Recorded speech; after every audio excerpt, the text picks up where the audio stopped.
Hello again.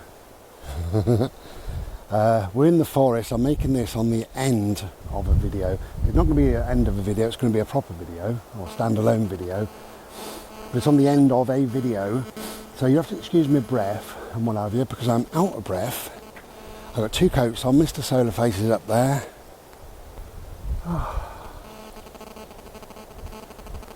This is where we're going. Back home. Back to the holiday let, which is home. But I thought I would make just a short-ish video perhaps. I was writing last night in my new book, just doing a draft piece, and I wrote it out twice in the end. And I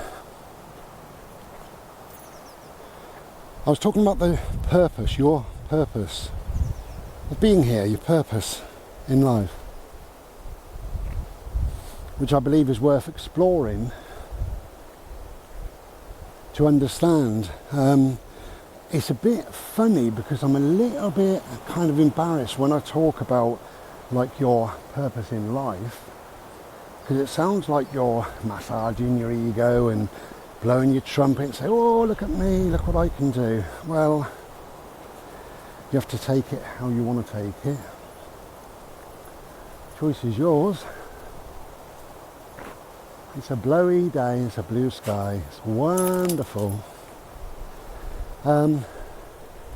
Anyway, so let's get into it. I firmly believe that we've all got a purpose on this planet.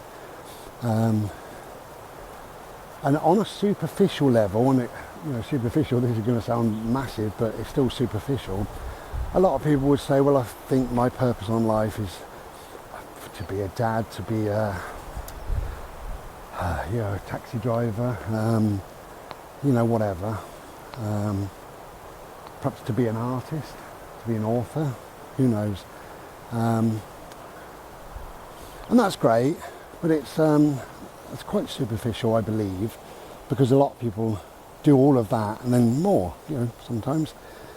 So I believe the core of you is searching for a purpose. A reason of being, I suppose, So what is your purpose in life? And as I say, it's worth exploring that because the reason why it's worth exploring is because you then get a true deep sense of purpose, of being. And you can progress in life and you can take that on further, whatever it may be, whatever you see as your purpose in life. And it could be all sorts, And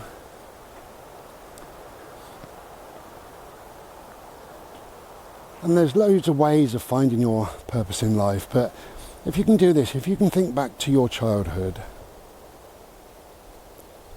what did you learn from your childhood? What type of a child were you? What did your friends say about you? Or your family or your school teachers, whatever, Were you, kind or considerate, or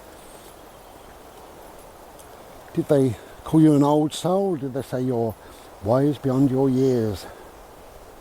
Did they call you a joker? Were you miserable? Were you sullen as a child? Were you happy? Did you put something out into the world? You walked into a room and people was pleased to see you. Thought, yes, matey boy. Was that you?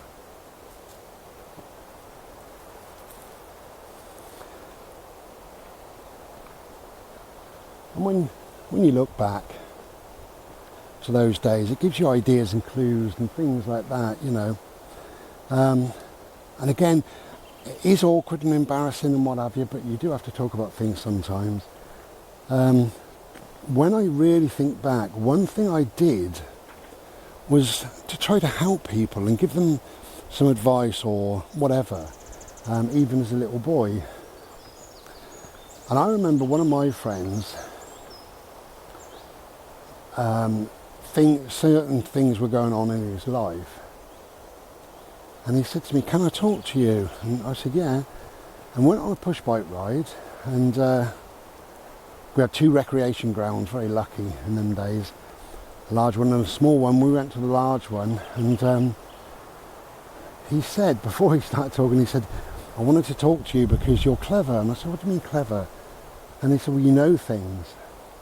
So how he picked up on that, I don't know. Why he thought that, I don't know. Did I know things? Was I clever? I don't know. I doubt it. I didn't like school, so I wasn't a shining example of a pupil, I tells you. But anyway, so he told me some things, and I kind of knew the answers, and I said, you know, if I was you, this is what I would do, and how do you feel about this, and could you possibly try that? And cut a long story short, because I'm not telling you about the conversation for obvious reasons, he implemented what I said, and his life completely turned around. So I'm very pleased that I was able to be there and to say perhaps the right things. And that sort of thing has just followed me around forever and a day. When I left school, I worked in a warehouse. I was a dustman. Nothing wrong with any of that. I worked at Tesco's. I worked all over. Never fulfilled, never happy. And I wanted to give back, and I wanted to help people still. That helping, that guiding, that leading, that caring, that loving, that motivating, that inspiring, that pushing people forward. Just caring enough to say, you know, you matter on this planet. You are worthy. I wanted to do that. Didn't know how. Cut a long story short, ended up becoming a teacher, and that's what I did most of my adult life.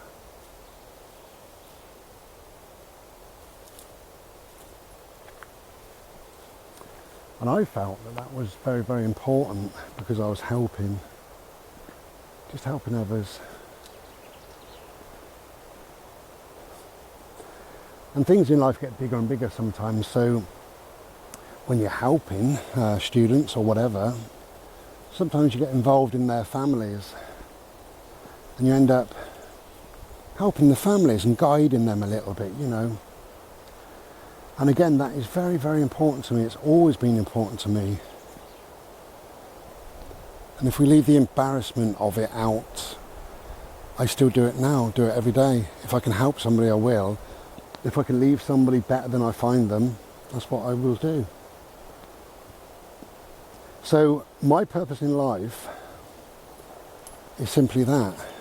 Is to help, I believe. It is to give people an easier way of being. See the path, clear the path for people a little bit. Help people, guide people. And I'm not an oracle, and I don't know it all, and I'm not a guru, and I'm not a Buddha, and you know, I'm just me, I'm just Bri. And if I can do whatever I can do to make people's lives a little bit easier, better, happier, then I will. And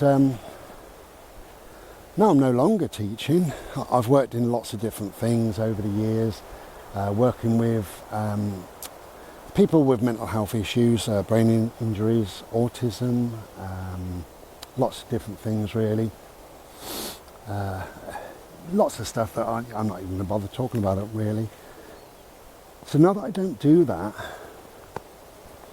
I believe that writing this book, especially this second book, is a continuation of helping people. It's motivating, it's pushing people forward, it's making you open your mind a little bit and exploring things and thinking, oh yeah, maybe he's got a point.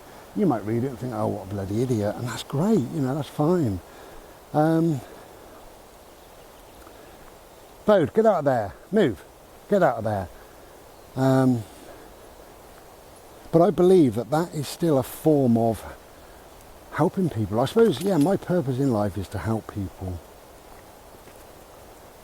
And that's it. And as I say, If that sounds like I'm blowing my own trumpet, then that's lovely, that's great. You can think whatever you need to think, but I don't mean it in a condescending, patronising way. I don't mean it like that at all.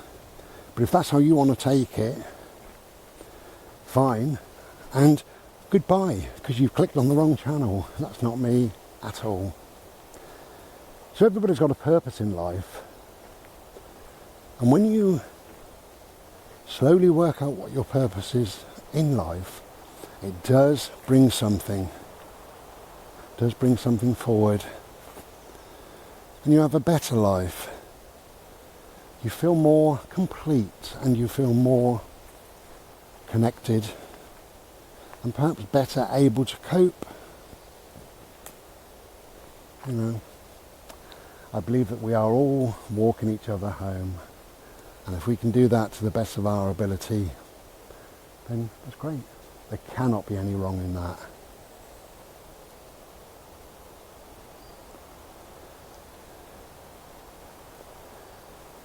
Okay, so back home for a Slurpee.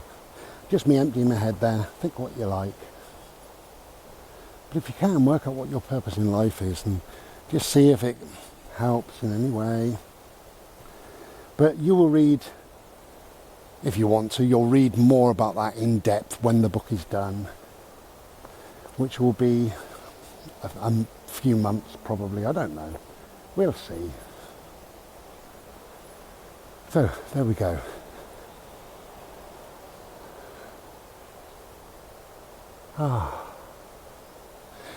Thank you again to Gary and Vicky. Thank you to the beautiful green trees. Thank you to the blue sky and the fresh air. Thank you to Bodhi. And thank you to you. Take care. Be well.